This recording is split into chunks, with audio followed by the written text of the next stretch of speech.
વહેલી સવારનો સાવ નાજુક નમણો સમય. શહેરના છેવાડા બગીચાને છેવાડે ખૂણે અટોલા પડેલા બાંકડા પરથી છટકી જવા મથતો સમયને જાણે હવે મૂંઝારો થવા લાગ્યો. કંઈ કેટલોય સમય વીત્યા પછી અલોકનો અવાજ જાણે નીકળ્યો જ ન હોય એમ પળવારમાં શમી ગયો. ખુદ અલોક અનુભવી રહ્યો કે એનો અવાજ ગળામાંથી બહાર નીકળ્યો જ નથી. એને પોતાના અવાજ પર વિશ્વાસ ન આવ્યો. આ અવાજની જેમ એના કેટલાય મનોભાવ શમી ગયા હતા. હા, 10 વર્ષ થયા. પૂરા 10 વર્ષ. અલોક અને પલ, પલ અને અલોકને પછી તો અલોક પલ. ફર્સ્ટ લેક્ચર શરૂ થવાના 1.5 કલાક પહેલાં રોજ આ જ બાંકડા પર આવીને બેસવું અને ખબર નહીં આ બાંકડો કેટલા લેક્ચર બંક થયાનો સાક્ષી હશે. આજે 10 વર્ષ પછી પણ એ જ બાંકડાની સાક્ષીએ પણ મજા આવતી, ખૂબ મજા આવતી. અલોકને પલના ગાલ પર ખંજન ખૂબ ગમતા. કેટલીય વાર સુધી પલના વહાલ નીતરતા ચહેરાને જોયા કરતો. પ્રિયકાંત મણિયાર ની ખૂબ ગમતી કવિતાઓ યા માય ડિયર જયુની વાર્તાઓ વાંચતા વાંચતા પલનું ધ્યાન જાય ને અચાનક શરમાઈને અલોકના ગાલ પર એક નાનકડી થપાટ મારી દેતી. અલોક સાવ ચડી મરતો. ચાલું સમજાતું નહીં કે આ નટખટ સ્પર્શથી એને થાય છે શું? પણ ગમતું. બંનેને આમ પરસ્પર મજાક મસ્કરી મસ્તી શરમ ચડી મરવું ખૂબ ગમતું. એટલે તો બેસતા. કલાકોના કલાકો બેસતા. બસ બેસી જ રહેતા. ત્યારે ભાવ નીતરતી. મુગ્ધતાથી બોલાવતો એટલી જ ભીનાશથી. પણ 3 વર્ષ ક્યાં પૂરા થઈ ગયા તેની ખબર જ નહોતી પડી. 3rd યરના રિઝલ્ટને દિવસે છૂટા પડતી વખતે આ 3 વર્ષમાં પહેલી જ વાર એક બીજાને ભેટીને ખૂબ રડેલા. એ પલ યાદ આવી ગઈ એટલે પલ તો સાવ જડવત હતી, જાણે સમાધિમાં હોય એમ. હા, આવી જ સમાધિ એકવાર અલોકને લાગી હતી. પહેલીવાર પલને જોઈ ત્યારે પલ એની એક્ટિવાને સેલ મારતી તી. અચાનક જ અલોકની બાઈકને બ્રેક વાગી ગયેલી. રોમ રોમ સુંદર. આ છોકરી નહીં, સોરી પરી. કેમ આમ રસ્તા વચ્ચે ને એ પણ એકલી? એને જોવામાં એ પણ ભૂલાઈ ગયું કે એ પરેશાન છે ને એને મદદ કરવી જોઈએ. પલે જરાક દયામણું મોં કરીને એને બોલાવ્યો. ન હોત તો જોયા જ કરત. આવી જ ભાવ સમાધિમાં લીન થઈને અત્યારે બંને આવી જ ભાવ સમાધિ લાગી હતી. ઉઘડતા દિવસની થોડી ફિકરથી જરા જાગૃત થાતા ને એ શબ્દ જાણે હવામાં વિખરાઈ ગયો. કોલેજ જીવનની કેટલીય ખટમીઠી યાદો ની જેમ કેન્ટીન પર ચા પીતા એકવાર એક નટખટ મિત્રએ અલોકની પીઠ પર ધગધગતી ચા રેડી દીધી ને અલોક ચીતકારી ઉઠેલો. જો કે એ એમની નિખાલસ મસ્તી હતી ને કદાચ રોજિંદી પણ. જો કે આ જરા વધારે પડતી જ હતી. ખબર નહીં કેમ પણ પલથી આ સહન ન થયું. પેલા મિત્રનો તો ઉધડો જ લઈ લીધો. અલોક પોતે પણ હેબતાઈ ગયેલો પલનું આવું રૌદ્ર સ્વરૂપ જોઈને. પલને જોઈને ક્યારેય આવું થયું જ નહોતું. એ વખતે તો અલોક પણ પલથી ડરવા લાગ્યો હતો. એટલી ઉગ્રતાથી પેલાને ધમકાવી રહી હતી. મમતાથી કલાકો સુધી જોઈ રહેતો. ત્યારે પલના આવા ઉગ્ર સ્વરૂપની તો કલ્પના જ ક્યાંથી હોય? શાંત બેઠી હોય ત્યારે બહુ જ પ્યારી લાગતી. કલકલ વહેતી નદી જેવી. નિતાંત શાંત, સૌમ્ય ને સુંદર. પણ અત્યારની શાંતિ આલોકને કરતી હતી. એના હાથની પકડ ઢીલી થવા લાગી હતી. પલ છૂટવા ન માગતી હોય એમ જડ હતી, જકડાયેલી. ફરી એકવાર એ જ શાંત, નિતાંત સૌમ્ય પલને પામવા. 10 વર્ષ પછીનું પલનું આ મૌન અકળાવનારું હતું, પીડાદાયક હતું. 10 વર્ષ પછીની પલ વધુ શાંત થઈ ગઈ હતી. આ શાંતિ તોફાન પહેલાંની હતી કે શું, કે કશા આક્રોશની ફલશ્રુતિ હતી? કંઈ સમજાતું નહોતું. પણ આ મૌન કડતું હતું, અકળાવતું હતું. મૌનનો ભાર બહુ ચીરવાયો નહીં, એટલે આછા ચીત્કાર સાથે. પણ એના ચીત્કાર પર મૌનનું મોજું ફરી વળ્યું. દરિયાના મોજા પર કોઈ દરિયાપંખીનો ટહુકાર શમી જાય એમ સવાર ઘૂંટાઈને ઊગવા જઈ રહી હતી. પૂર્વના આકાશમાં કેસરી ઝાંય દેખાવા લાગી હતી. બગીચાના વૃક્ષો પરના પંખીઓ જાગી ગયા હતા. ક્યાંક કોઈના હોમ થિયેટરમાં મોટા અવાજે વાગતું 'શિવહમ શિવમ' સ્તોત્ર સંભળાતું હતું. છાપાઓ જાગવા લાગ્યા હતા. જરા-તરા જાગેલા અજવાળે આલોકને જાગૃત કર્યો, જરા ધ્યાનભંગ પણ કર્યું. પણ પલ તો ખબર નહીં કેવી ધૂનમાં હતી, જડવત હતી, આંખો બંધ હતી, હાથ આલોકને વીંટળાયેલા હતા.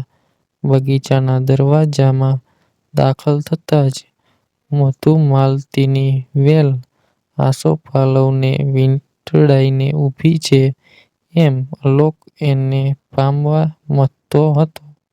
પલની આંખોના ઊંડાણ કળાતા નહોતા. એ કળવા જ ટી.વાય. ની ફાઈનલ એક્ઝામની રિસિપ્ટ સાથે જ પોતાના લગ્નની કંકોત્રી આલોકના હાથમાં મૂકતાં પલ શાંત થઈ ગયેલી. સાવ શાંત. આલોક પણ મૂઢ બની ગયેલો. બેમાંથી એકેય કંઈ બોલી શક્યા નહીં. પલને માટે આ પ્રેમનું બલિદાન નહોતું, પોતાના ભાઈની સગાઈ લગ્ન કરાવવા માટેનો કરાર માત્ર હતો. આલોકને અંધાર ઘેરી વળેલો.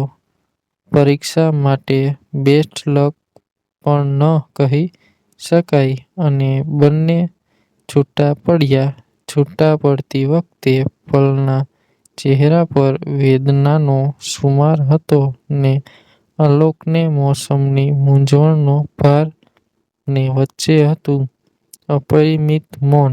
10 વર્ષ પછીના મિલનની ક્ષણે આ મૌન એટલું જ તીવ્રતમ સંવેદન ઉપજાવી રહ્યું હતું, જાણે 10 વર્ષથી અકળ-અકથ, અકબંધ મૌન.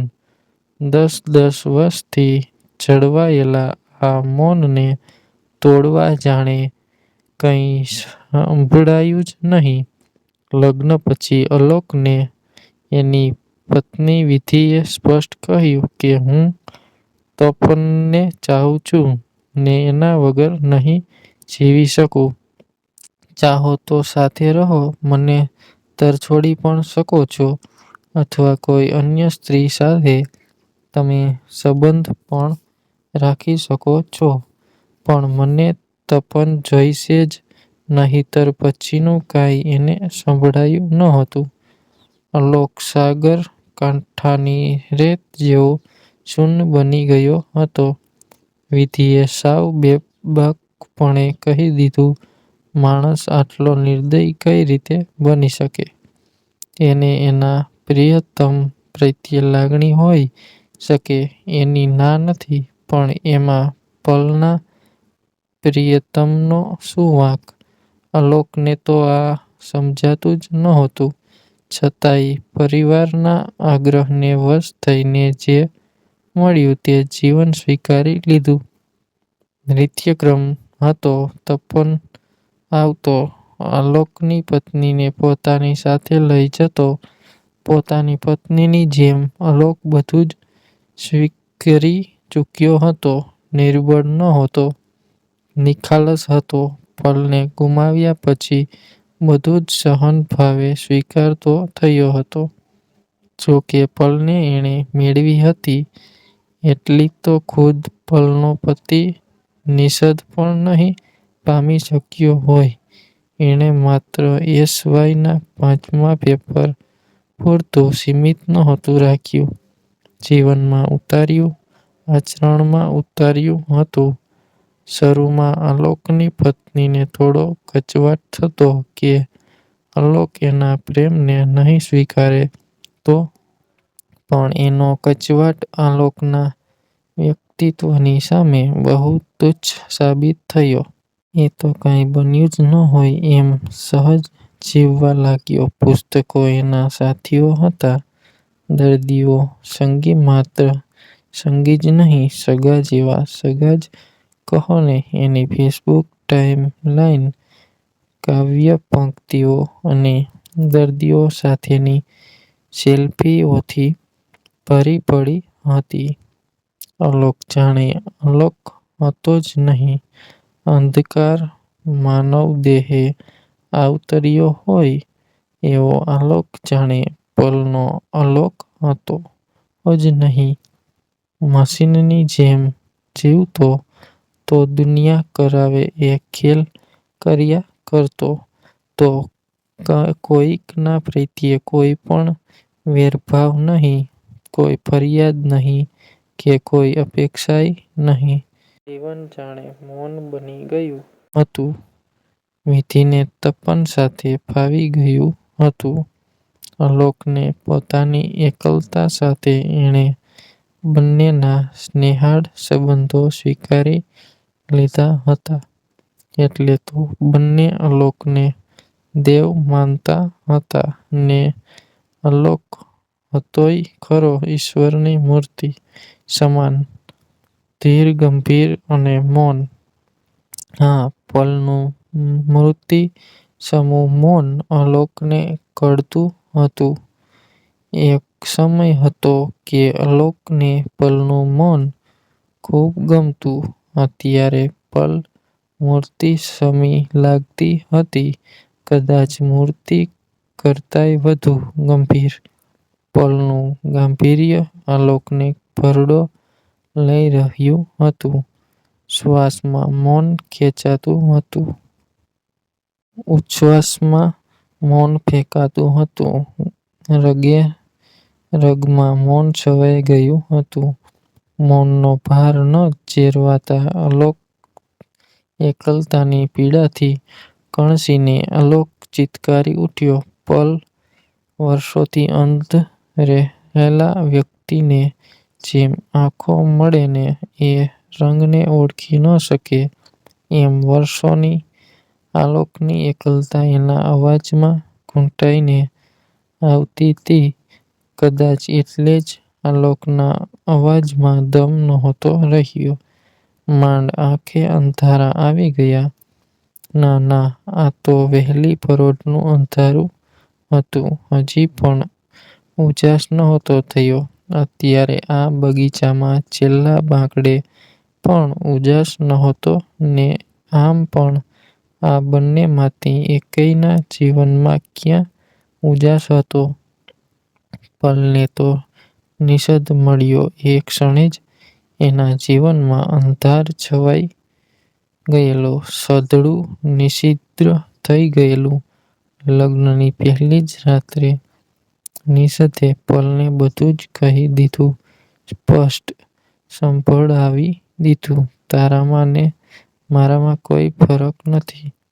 ભાઈનું લગ્નજીવન ટકાવી રાખવા પોતાની બધી અપેક્ષાઓને મારીને પલે 10 વર્ષથી ચૂપચાપ જીવ્યા કર્યું. એનું સ્ત્રીત્વ જાણે હણાઈ ચૂક્યું હતું. યૌવનથી ફાટ-ફાટ છલકાતું જોબન સાવ નિરર્થક, જાણે ચારે કાંઠે ભર્યા તળાવને કોઈ પંખીવંછોયું કરી ગયું. ઉપરથી પિયરિયા સાસરિયા મિત્રો બધા તરફથી અનહદ દબાણ. કંઈક સારા સમાચાર આપો. શરૂઆતના 3-4 વર્ષ તો હમણાં ઉતાવળ નથી એ બહાને નીકળી ગયા. છેલ્લા 5એક વર્ષથી તો આ ખાલી આગ્રહ નહોતો, અત્યાચાર થઈ પડેલો. બધા આખડી દોરાધાગા, મંદિર, દેવળ, ઉફ! પલની આ સ્થિતિને બલિદાન કહી શકાય ખરી, પણ પલ તો અલોકને ગુમાવ્યા પછી પરલોકનું જીવન એને એના જેવી હજારો પલની ચિંતા થતી ને જીવને ભીતર ભીતર કોરી ખાતી. છેલ્લા 10 વર્ષથી એક ધારા ઝીલેલા ઘાવ પલના સમગ્ર વ્યક્તિત્વને બહેરું બનાવી ગયા. કોઈ ફરિયાદ ન હતી આલોકની જેમ. પલ પણ હવે આ નિત્ય પીડાથી ટેવાઈ ગઈ હતી. એનું જીવન જાણે જીવન હતું જ નહીં, અસ્તિત્વને ઓગાળી દીધું હતું. વ્યવહારોમાં અપેક્ષાઓને ઢબૂરીને જીવવાનું શીખી લીધું હતું. ટી.વાયની માર્કશીટ લઈને છૂટા પડ્યા ત્યારે નક્કી કર્યું હતું કે જીવનમાં ક્યારેય એકબીજાના સંપર્કમાં નહીં આવે, અને એટલે તો બંનેએ સાથે જ પોતાની જાતે જ એકબીજાના મોબાઈલમાંથી નંબર્સ પણ ડિલીટ કરી દીધેલા. મિત્રોને પણ આ વાત આગ્રહથી સમજાવી દીધેલી, એટલે જ વોટ્સએપના એક પણ ગ્રુપમાં આલોક પલ કોમન નહોતા. નક્કી જ કર્યું હતું કે કોલેજ જીવન સાથે આપણું સહિયારું જીવન પૂર્ણ થયું. હવે માત્ર યાદોમાં જીવીશું. કારણ બહુ નજીવા હતા. ઘર, પરિવાર, સમાજ, સંસ્કાર. આલોક પોતાની પત્નીને અને પલ પોતાના પતિને ખુશ કરવામાં જ જીવનની સાર્થકતા માનશે એવા કસરતના વચનો લઈને બંને છૂટા પડ્યા. ત્યારથી બંનેનું જીવન મૌન, અલકનંદાના થીજી ગયેલા પ્રવાહ જેવું. હજારો સૂર્યોને પ્રતિબિંબિત કરતું મૌન, સેંકડો પંખીઓને પોસાતા વડલાએ ધારણ કરેલું મૌન, લાખો કોઢભર્યા ભક્તોના પગ તળે કચડાતા કોઈ મંદિરના પગથિયાં સમું મૌન. મિત્રોની હાજરીમાં આલોકની સામે પલનું અને પલની સામે આલોકનું નામ બોલાઈ જાય ત્યારે એમના ચિત્કારથી છવાઈ જતું મૌન. બંને એકબીજાથી આવી રીતે જુદેરા થઈને જીવી લેવાની આદત પાડી દીધી હતી કે મજબૂરી હતી, કંઈ સમજાતું નહોતું. જીવન ચાલ્યા કરતું હતું. પત્નીના પ્રેમીને પ્રેમથી આવકારતો આલોક ખરેખર માણસાઈનો ઉજાસ હતો. આલોકે તપનને પોતાનો અંગત મિત્ર બનાવી લીધેલો.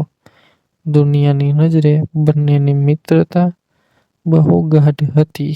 અંગત જીવનમાં વિધિ તપન પતિ-પત્ની હતા. આલોક ઘણી વાર કહેતો કે તમે બંને લગ્ન કરી લો.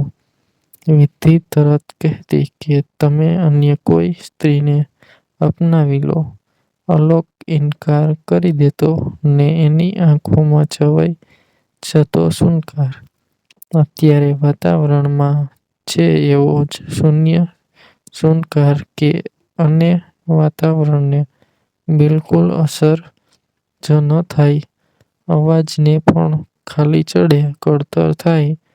પલને નિષાદ અનેકવાર કહી ચૂક્યો હતો, તું સ્વતંત્ર છે, તું શોધી લે તારો મનગમતો પુરુષ.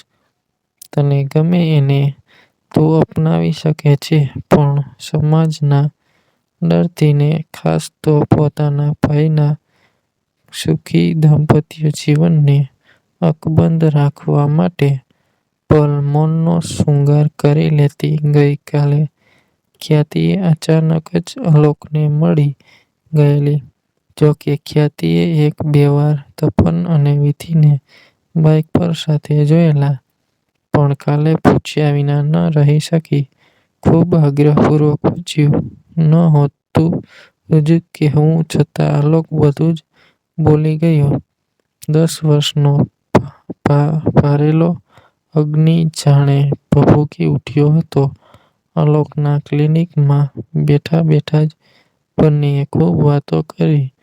પલના જીવન અંગે પણ ખ્યાતિએ આલોકને બધું જ કહ્યું અને છેલ્લે જતા જતા ખ્યાતિએ એક પ્રોમિસ માંગ્યું.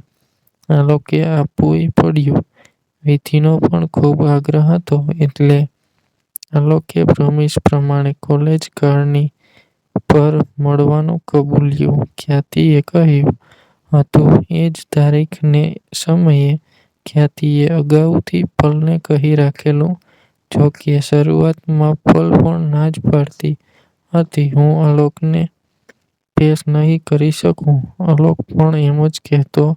મારાથી પલની સાથે આંખો જ નહીં મેળવી શકાય એટલે જ તો આંખો બંધ રાખીને સવારના 5નો સમય હતો.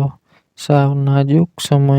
છેલ્લી 15 મિનિટથી બાગનો છેલ્લો બાંકડો સાક્ષી હતો.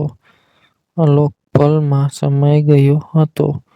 પલ આલોકમાં ઓળઘોળ હતી. છેલ્લા 10 વર્ષથી અહીં જ અકબંધ રહેલો સમય જાણે આ બાંકડા પરથી છટકી જવા મથતો હતો.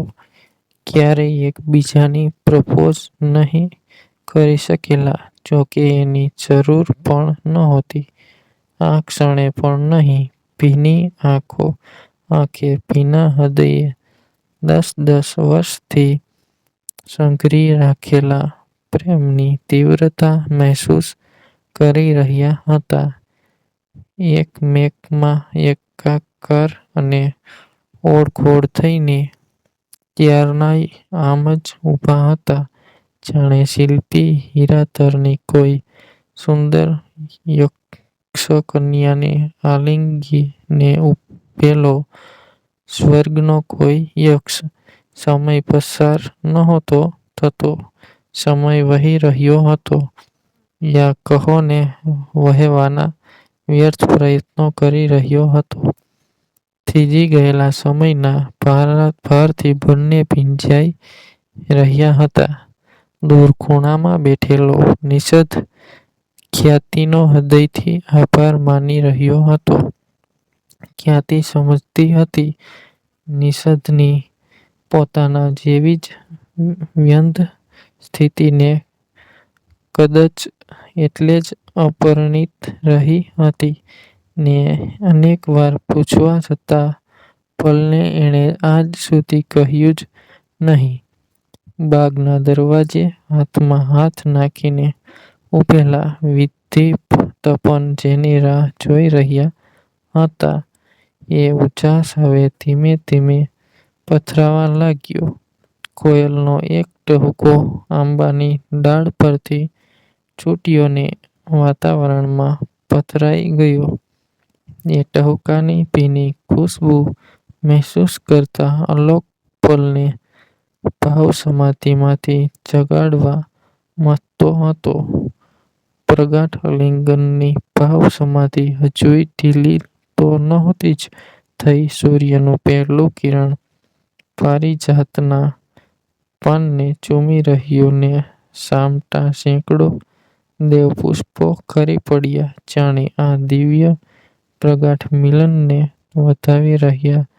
પથરાતા અજવાસથી શહેર જાગૃત થયું હતું. પલની જાગૃતિ ઓસરતી જતી અનુભવી રહેલો આલોક ડરથી કણસી ઉઠ્યો. ગભરામણથી પીડાતા અવાજે બોલ્યો. પલ. પણ પલ શબ્દ ઉચ્ચારતા જ પલના બંધ પડેલા ધબકારનો અનુભવ થયો. છેલ્લો શબ્દ નીકળીને એના હોઠ પર જ થીજી ગયો. એના ધબકારની જેમ એ શબ્દ સાથે પલ અલોક પ્રેમ અપરખા સ્પર્શ આલિંગન બધું જ બની ગયું અપરિમિત મૌન પલ. અહીંયા સુધી પહોંચી ગયા તો લાઈક શેર અને સબસ્ક્રાઈબ કરવાનું ભૂલતા નહીં. ધન્યવાદ.